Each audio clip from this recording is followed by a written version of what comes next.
O tema que eu escolhi para ministrar a vocês, ele tem um pouquinho a ver também com o que eu ministrei aos líderes essa semana.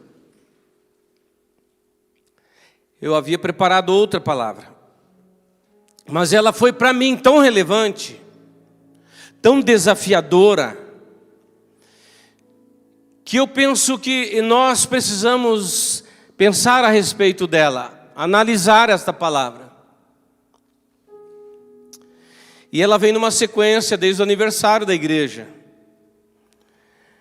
O tema da minha mensagem nessa manhã é comunhão plena.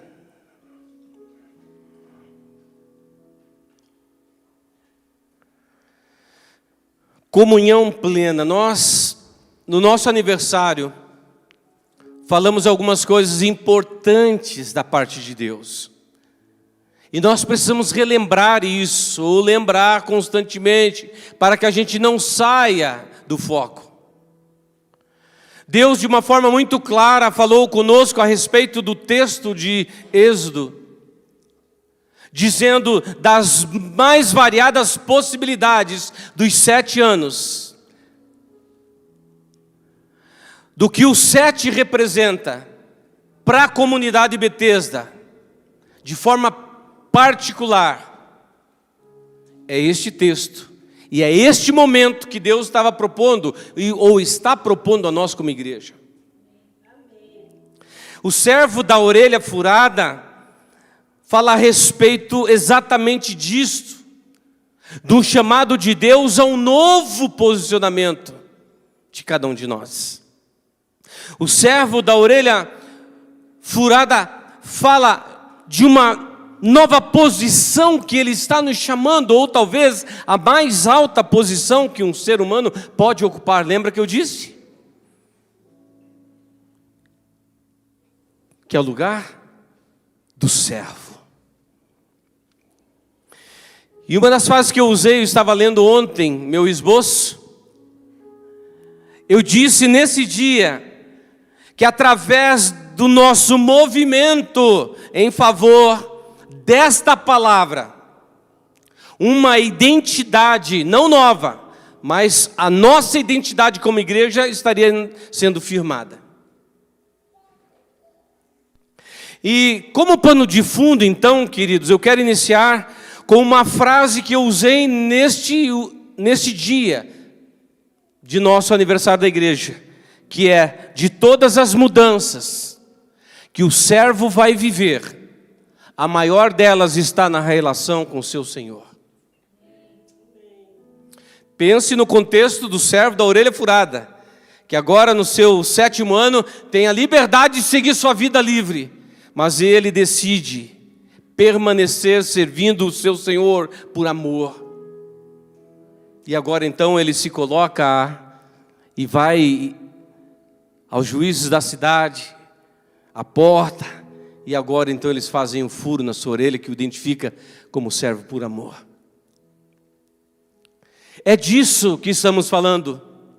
Agora, a partir deste movimento, desta entrega, deste servo ao seu Senhor, as maiores mudanças vão ocorrer na sua relação com o seu Senhor. É disso que o texto está falando. Irmãos, esse penso que é o maior desafio para todo aquele que entendeu que o que mais o Senhor deseja é o desenvolvimento de um relacionamento de filiação e não mais uma relação de serviço. Vou repetir: no entendimento desse servo, o desafio maior é ele entender que a sua relação mudou, ou deveria ter mudado. Passa a ser agora uma relação de filiação, e não mais uma relação de serviço ou de servidão. Aqui poderíamos perguntar: o que mudou após você ouvir esta mensagem? O que mudou na sua relação com Deus? aonde de fato você foi atingido a ponto de sua relação com o seu Senhor ter mudado. Como é interessante as nossas relações. Vocês já ouviram um pouquinho da minha história? Eu nasci num lar meio cristão, meio porque minha mãe era cristã, meu pai não. E meu pai, quando eu era ainda bem pequeno, ele se acidentou e ficou mais 2 anos internado, e eu fui criado por umas tias minhas. Então a minha relação com meu pai, dentro desse contexto todo de muita falta em todo sentido, de pobreza, de falta de carinho, falta de afeto, falta de expressão. A minha relação com meu pai era um tanto quanto distante. Mas a gente vai crescendo.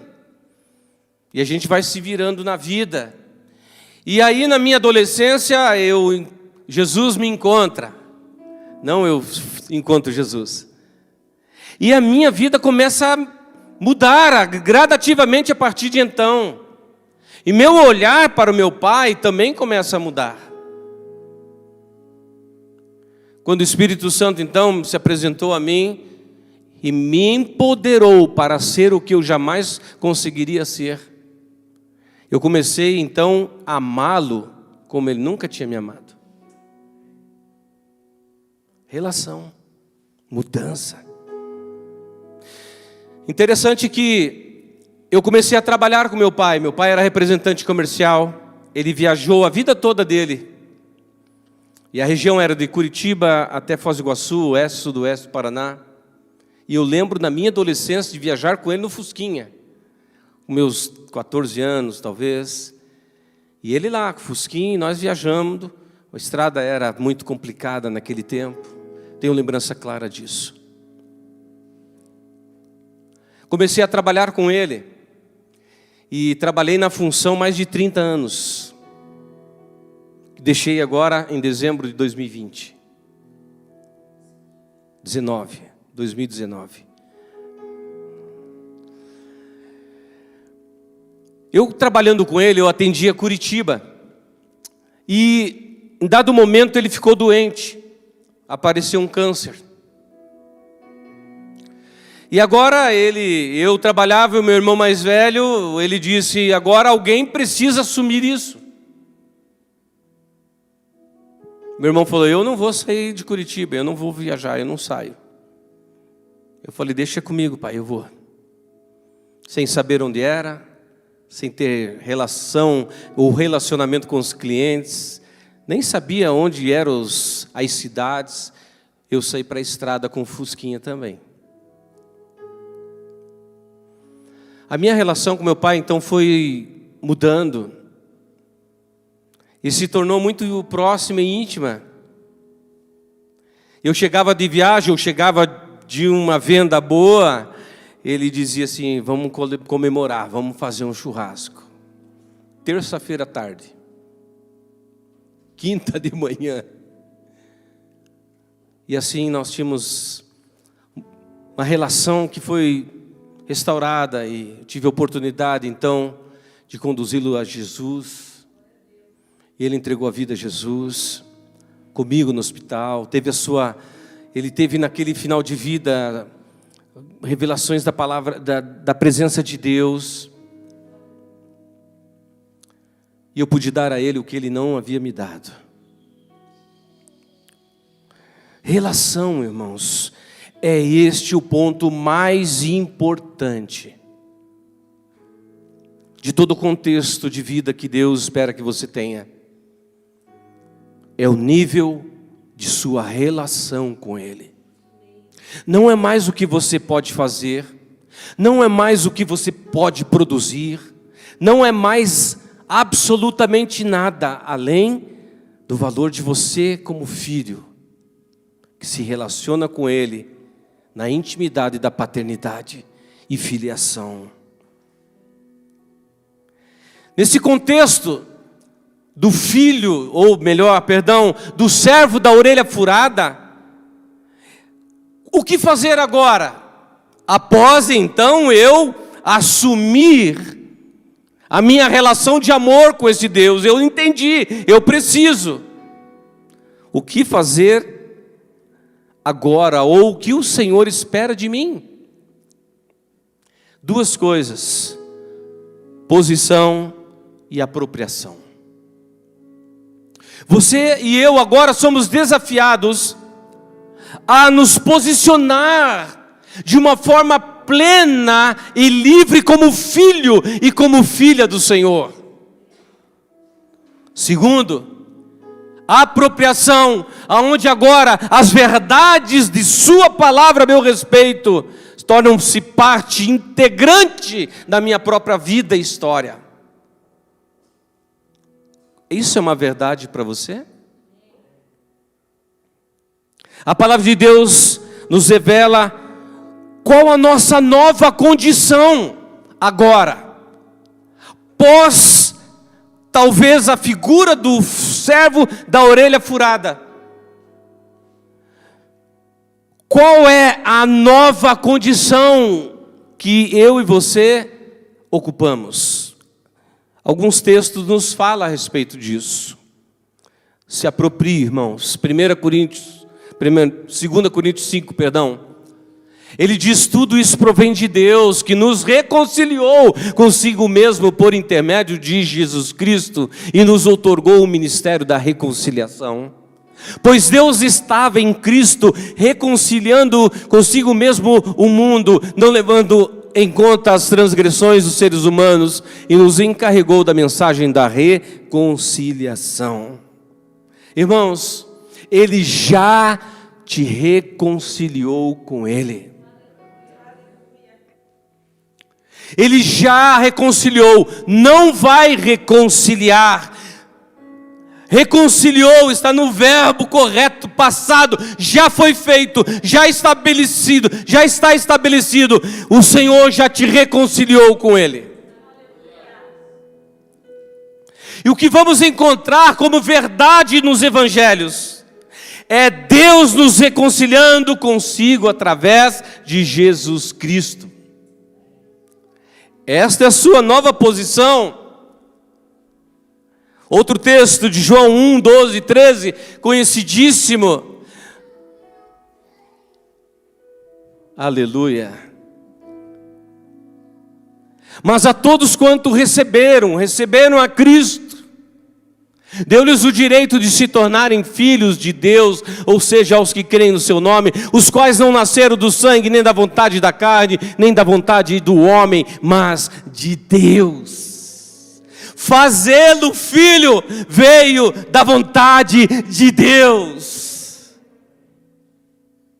Tirá-lo de uma condição de servidão para a filiação foi uma iniciativa de Deus. Irmãos, a sua filiação, a minha filiação é um direito adquirido. Não se pode mudar. Outro texto e último, falando a respeito do que Deus espera nessa nossa nova condição, é essa apropriação e a posição. Ele diz: pois vós não recebeste um espírito que vos escravize. Chega de orfandade, irmão. Chega de mentalidade de servo. Este espírito, você recebeu o espírito que os adota como filhos, por intermédio do qual podemos clamar: Abba, Pai. O próprio Espírito testemunha ao nosso espírito que somos filhos de Deus. Não seremos, somos filhos de Deus. E agora, se somos de fato filho, se de fato você é filho, se de fato você é filha, você também é herdeiro de Deus e co-herdeiro com Cristo.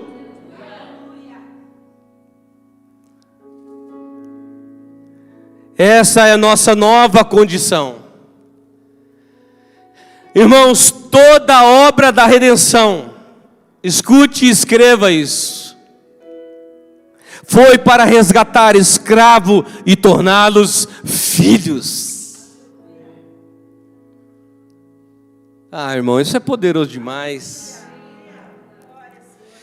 Anote essa frase: toda a obra da redenção foi para resgatar escravos e torná-los filhos. Poderoso isso. Então, de todas as mudanças que o servo vai viver, a maior delas está na sua relação com o seu Senhor, ou deveria ser.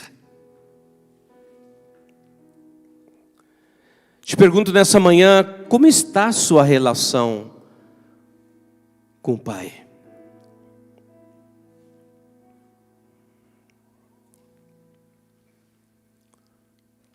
Mesmo sabendo, mesmo anunciando, mesmo pregando, irmãos, escute.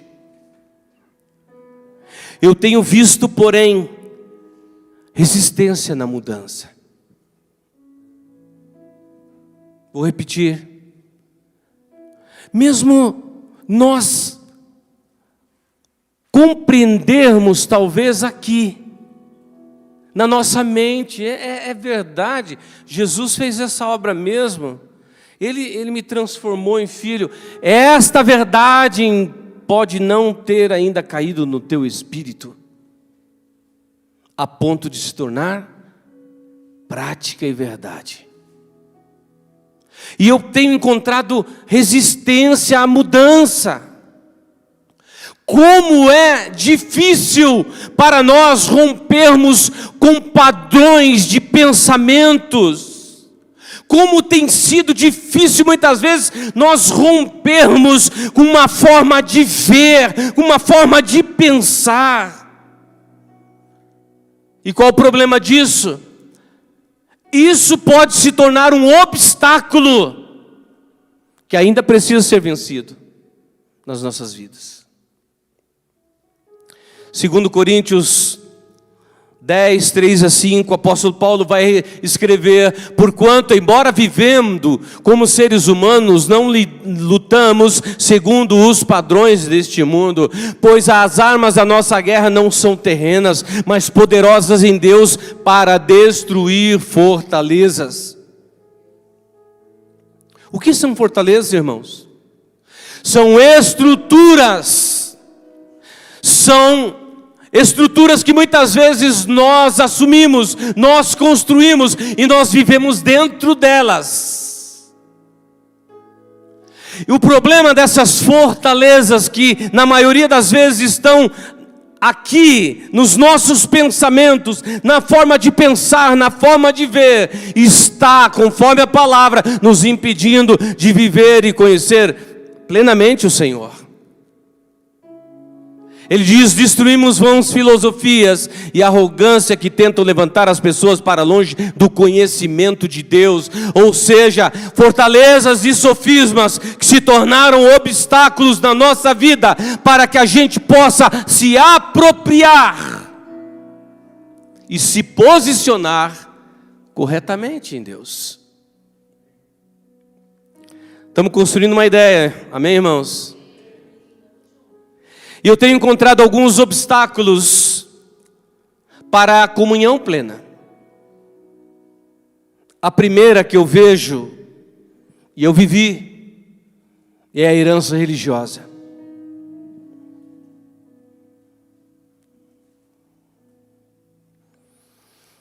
A herança religiosa, seu lema é: ninguém tocará o divino sem sacrifício. Nós recebemos uma influência como povo e como nação da cultura portuguesa idólatra. Está aí, ainda hoje está aí.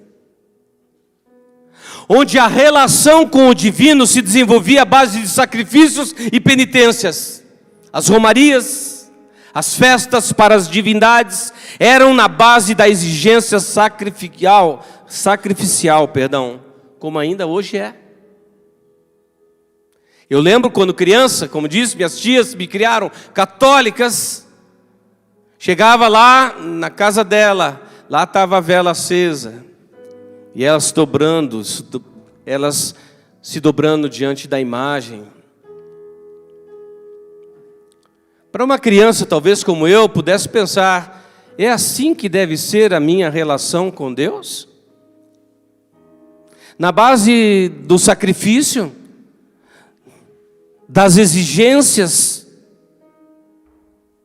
E este lema é muito forte, porque traz a ideia de que ninguém toca o divino sem sacrifícios. E no meio cristão, isso se propaga, irmãos. Temos impregnado em nossas mentes a ideia que eu só posso acessar o que é divino através de sacrifício. Voltamos à mentalidade de escravo. No contexto cristão, me perdoe, o crente vai substituir estes sacrifícios romanos por aparentes sacrifícios bíblicos. Jejum, oração no monte, oração da madrugada.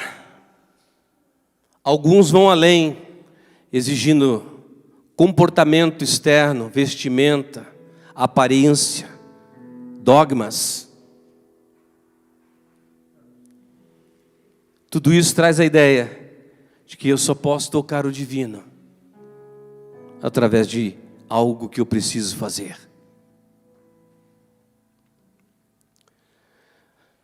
Isso é um problema, irmãos. Estamos condicionando o meu valor novamente pelo que eu faço, pelo que eu posso produzir. Eis aí novamente o espírito escravo.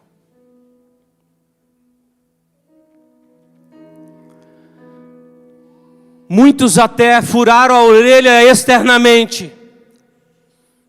Todo mundo vê.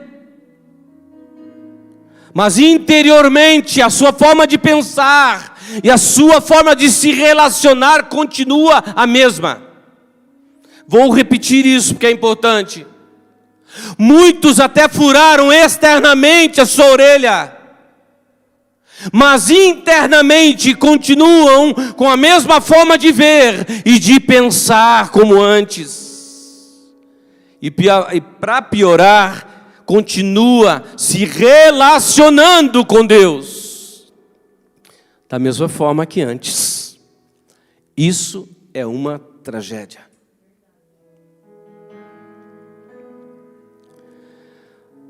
Primeiro aspecto é esse.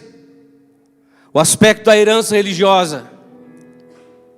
Mas eu vejo, irmãos, que hoje a igreja, ela está em perigo, você sabia?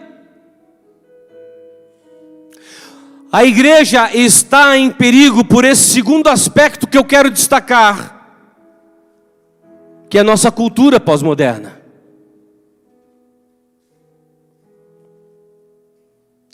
A cultura pós-moderna que eu e você estamos inseridos é um grande perigo para a igreja. E vou dizer por quê. O apóstolo Paulo vai escrever, Timóteo, eu só copiei parte do versículo. Ele diz: sabe porém isto, nos últimos tempos sobrevirão tempos trabalhosos, porque haverá homens amantes de si mesmos. Esta é a cultura pós-moderna.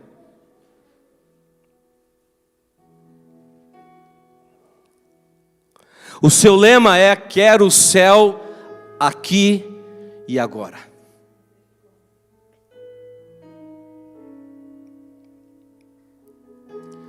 A pós-modernidade surge com o fenômeno da industrialização, pois dos anos 60 para cá principalmente. Isso foi um divisor na vida humana, na história humana. Antes tínhamos a modernidade, que já vinha em um processo.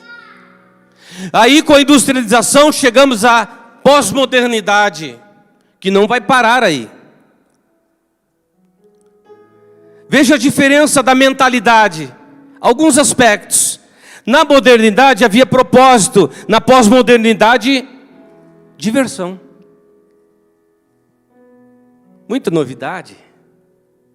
Na modernidade havia planejamento, agora, na pós-modernidade, casualidade. Na modernidade havia hierarquia, na pós-modernidade, anarquia.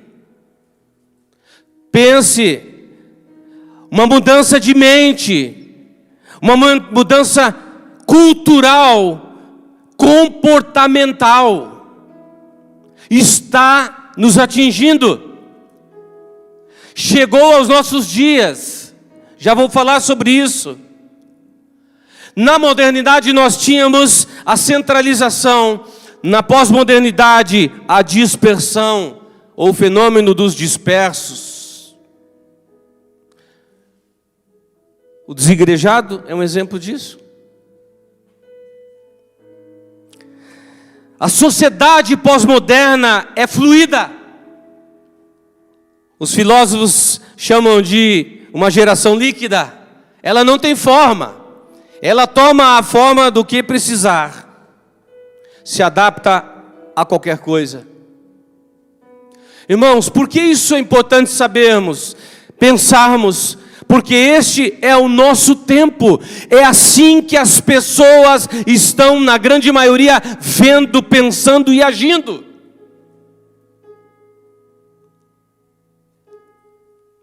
A pós-modernidade vai dar um passo além, gerando a hipermodernidade.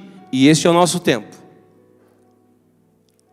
Quais as características da hipermodernidade? Escute, porque isso tem a ver com a gente. Ela se caracteriza por uma cultura de excesso, do sempre mais. Essa cultura da hipermodernidade, ela está ligada à aceleração desmedida, sempre mais e mais rápido. E uma das principais é o indivíduo voltando-se para si mesmo. É importante você prestar atenção no que eu vou dizer. As pessoas desta geração, da hipermodernidade, têm seus sentidos construídos, direcionados e voltados para si e para a sua satisfação.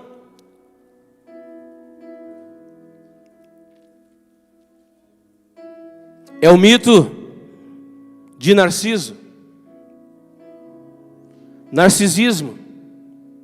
Irmãos, nós estamos num perigo tão grande que nós não nos atentamos a isso e vamos nos deixando levar por esta roda viva, participando muitas vezes sem discernimento. E o problema é que muitas vezes a igreja está se tornando assim. Culturalmente, tudo é para mim. Não gostei do som. Não gostei dessas paredes claras, não. Tem que pintar. Eu não gosto daquele pastor. Quando ele vai pregar, eu nem vou na igreja. Porque tudo é para mim.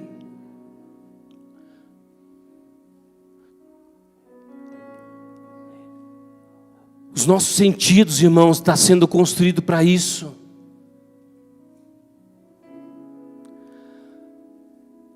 O mito de Narciso é a história do personagem da mitologia grega. Diz que Narciso não deveria admirar sua beleza, uma vez que isso o amaldiçoaria. E este homem, além de ter uma beleza estonteante, que despertava a atenção de todos, era arrogante e orgulhoso.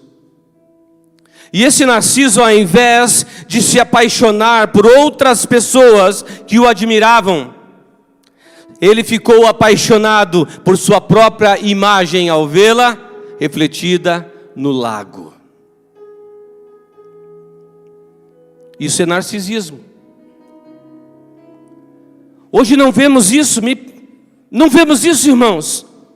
As pessoas não estão vivendo esta mesma realidade sem perceber, conduzidas por esse fluxo da hipermodernidade. É só olhar as redes sociais. É tudo postado para todos ver. Se posta tudo para todos. Para quê?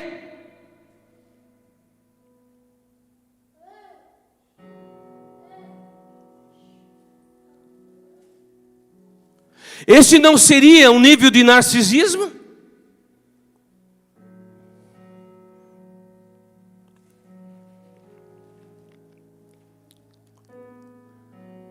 Eu me preocupo, porque a igreja está inserida nisso. E a igreja está em perigo, irmãos.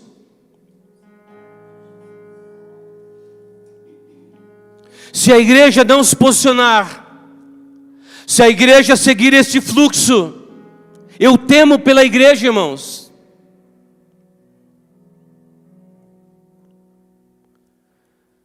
Nós vemos que gente chega ao extremo de adoecer porque faltou likes na sua postagem.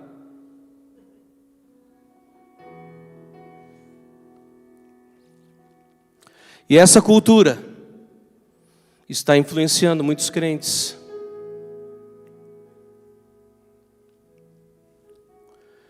Para piorar um pouco, o hipermodernismo adotou o consumismo como fonte de prazer.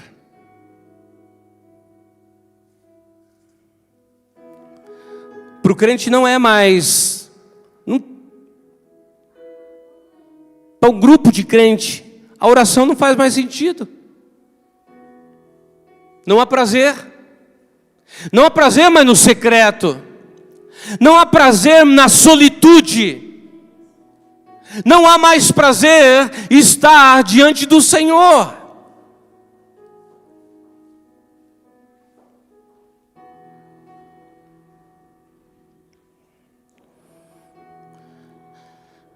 E o consumismo se tornou o prazer das pessoas. Em um dos livros que estava lendo, o capitalismo se tornou a grande religião atual. Que triste isso. Vou repetir. O capitalismo se tornou a grande religião atual, que tem um Deus que exige adoração.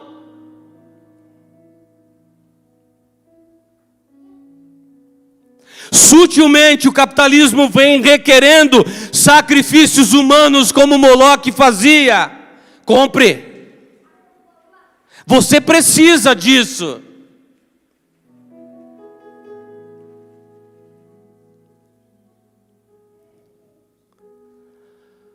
Infelizmente, isso pode se tornar um processo de idolatria, irmãos, mesmo inconsciente.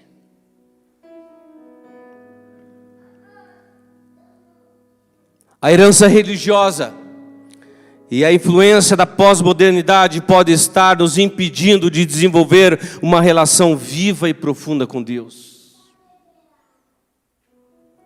Eu não sei o que você pensa, mas para mim isso tem se tornado muito sério, esse assunto.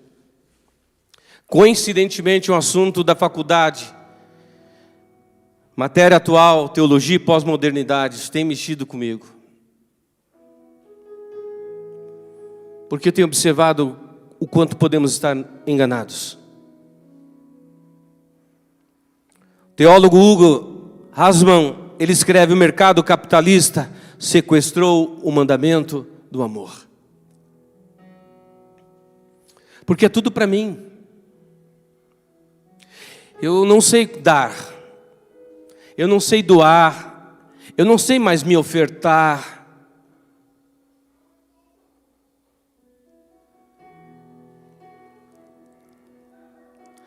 E Hasman escreve: Deus e o Evangelho têm sido reduzidos a um produto de mercado.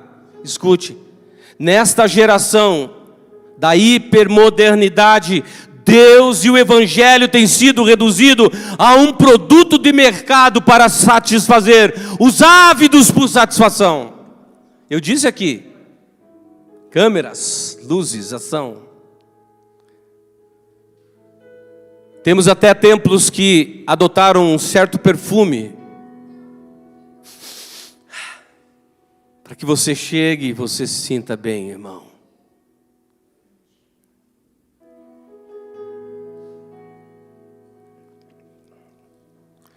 Sabe o que é pior? Tudo isso está corrompendo nossa relação com Deus.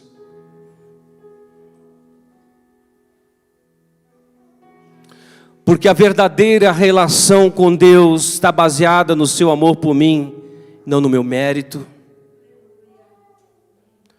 Nosso direito é uma conquista de Cristo e não está baseada em nós. Um outro livro que estava lendo, o livro O do Céu Sagrado, de Peter Berg. Ele escreve sobre um tempo escuro que nós podemos estar adentrando. E ele diz: a igreja perdeu a hegemonia e o monopólio sobre seus membros. A igreja se tornou agências competidoras que se organizaram de forma profissionalizadas para atender o seu cliente.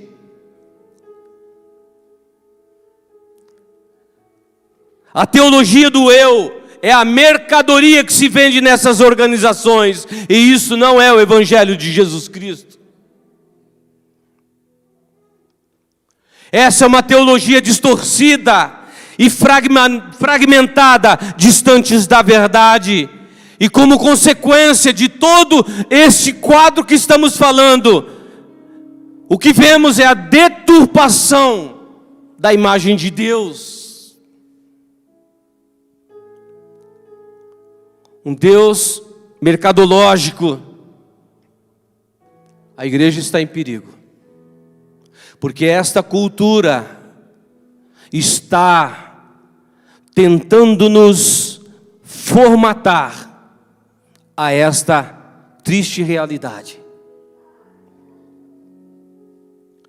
Quero dizer que precisamos mais do que atitudes externas, irmãos. Precisamos mais do que furar a nossa orelha. Precisamos de atitudes práticas que demonstrem o nível de nossa entrega.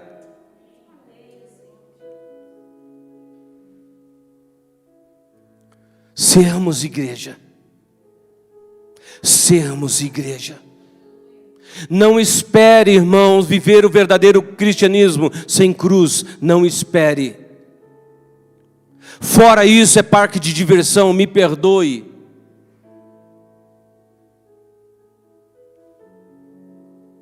Se o teu cristianismo, o teu evangelho está centrado para a sua satisfação, temo que você não está vivendo o evangelho de Jesus Cristo.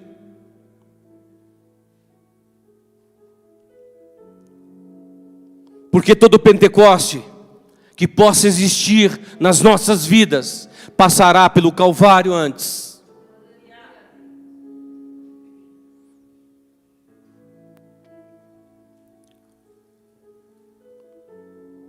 Quero ler um trecho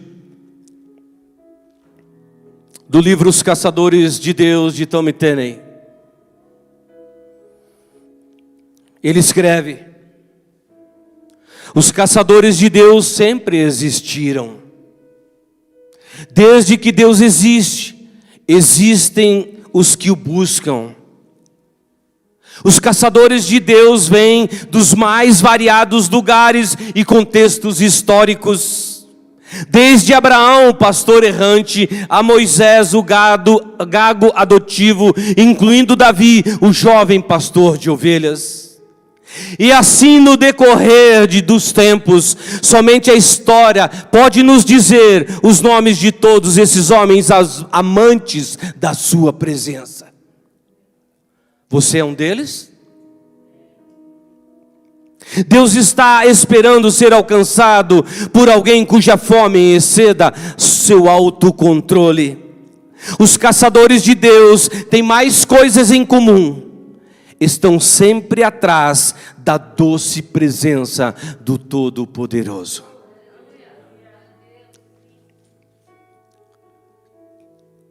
Tony continua dizendo: infelizmente, a igreja hoje gasta horas e muita energia debatendo sobre onde Deus esteve, quão poderosamente Ele agiu quando estava lá e a natureza da sua operação. Mas para os verdadeiros caçadores de Deus, todas essas coisas são irrelevantes.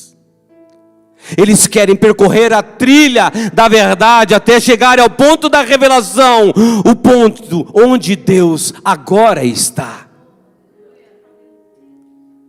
Um verdadeiro caçador de Deus não se satisfaz com a verdade passada, ele anseia pela verdade presente.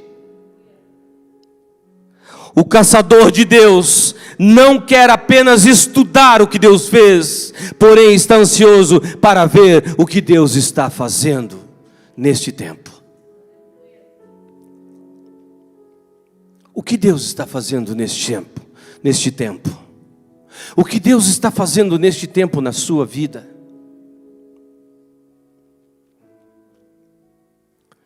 Estou concluindo. E quero dizer nessa manhã que a igreja está em perigo, pela influência dessa cultura que tende a nos carregar juntos. E a igreja precisa nesse tempo levantar trincheiras e torres. Trincheiras para se opor a toda essa cultura e influência. Deus não muda, irmãos. Deus não vai se adaptar a nós. Deus não vai se adaptar à nossa cultura. Sinto muito. Ele tem sua própria maneira de agir, revelada em seus princípios. Trincheiras para se opor a esta influência. Isso exige de nós posicionamento, irmãos. Torres para subirmos como atalaias e anunciarmos a verdade de Deus. A igreja precisa construir trincheiras e torres. Eu aprendo em toda a palavra, e o tema da nossa mensagem é comunhão plena. Que esta comunhão plena só vem a partir de nossa rendição a Ele. Pastora Gil usou esse texto ontem, ministrando às mulheres, que tem tudo a ver com o que estou ministrando. É o Espírito falando, irmãos. O tema é caminho? Andando na contramão. Pronto. E ela usou esse texto de Romanos 12, em que diz: portanto, caros irmãos, rogo-vos, e eu faço as palavras de Paulo a você. Eu rogo a você, irmão. Eu rogo a você, irmã, nesta manhã. Rogo pelas misericórdias de Deus que apresenteis o vosso corpo como sacrifício vivo, santo e agradável a Deus, que é o vosso culto racional. Não existirá comunhão plena sem rendição. Não existirá comunhão plena sem entrega absoluta e profunda. E Ele continua nos orientando: não vos moldeis a este mundo. Não tome esta forma do mundo. Não permita que essa cultura hipermoderna continue a ditar o teu comportamento, a tua forma de ver, as tuas atitudes. Se opõe a isso, irmãos. Não vos amoldeis ao sistema deste mundo, mas sede transformados pela renovação da vossa mente, da renovação do vosso entendimento. Pegue a palavra, se aproprie dela. Viva por ela. Custe o que custar.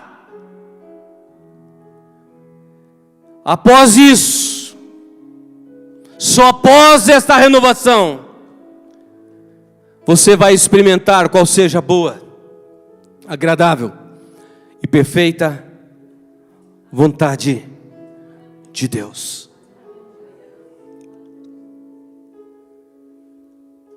Vou terminar somente com uma frase do livro Caçadores de Deus, do capítulo 9, onde o tema é: despoje-se da sua glória.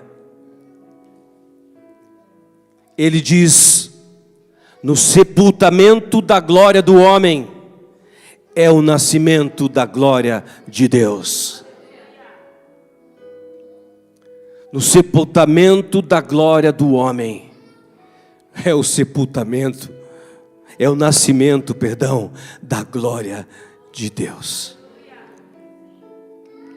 Vamos orar, irmãos. Fica de pé, por favor.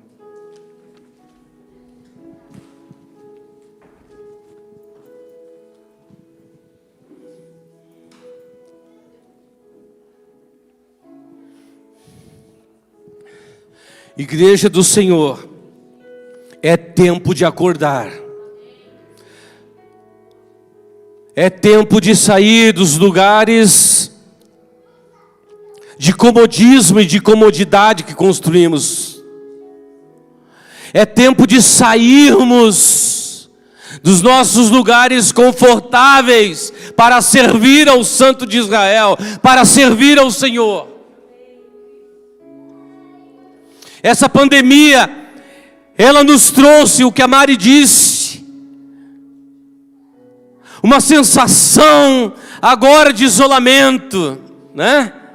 De conforto. É melhor assistir no meu sofá o culto ao Senhor. Se você não pode vir, amém, mas se você pode vir e não tem vindo, você está errado. Você precisa vencer este teu falso conforto e estar aqui junto, estar aqui servindo ao Senhor, abraçando, amando, dando uma palavra, sendo igreja aqui, junto em comunhão.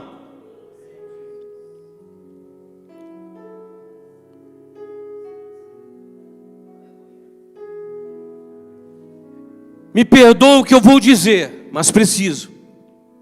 Eu tenho ouvido algumas palavras, e às vezes algumas pessoas usando um termo que eu penso está errado. Pastor, é muito pesado. Pesado foi a cruz. Pesado foi seu sacrifício.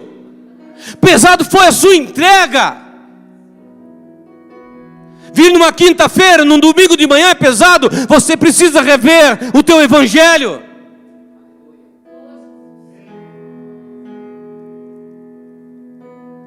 Estamos aqui servindo, irmão, a mesa do Senhor nesse dia, mas o pessoal do louvor chegou 8 horas da manhã, sabia?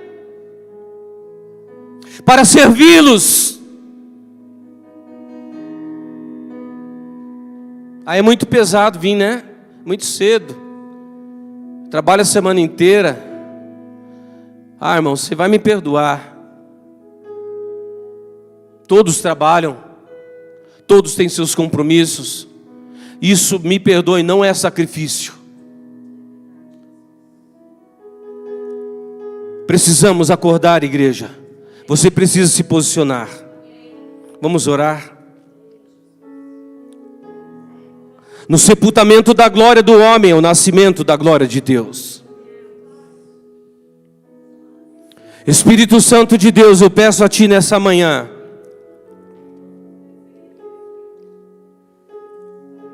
que o Senhor nos convença. Tira de nós toda venda, todo engano. Rompe, Senhor, com estruturas da nossa mente que não está alinhada, Senhor, ao Evangelho, não está alinhada à palavra.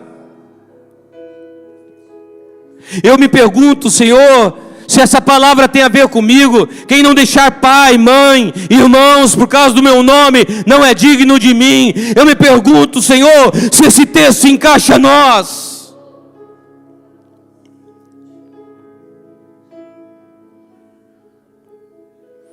Livra-nos, Senhor, dessa cultura. E nos, Senhor, Nos levanta nessa manhã, que a tua igreja seja renovada e restaurada pela verdade do Senhor. Não a minha verdade, mas a sua verdade. Visita cada um de nós, Senhor.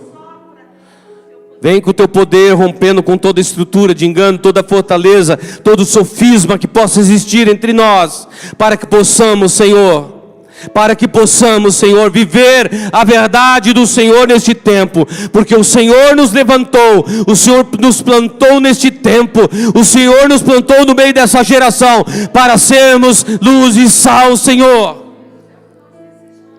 Desperta a tua igreja, é o que eu te peço, para a glória do teu nome, em o nome de Jesus. Levantemos trincheiras e torres. Igreja, levantemos trincheiras e torres.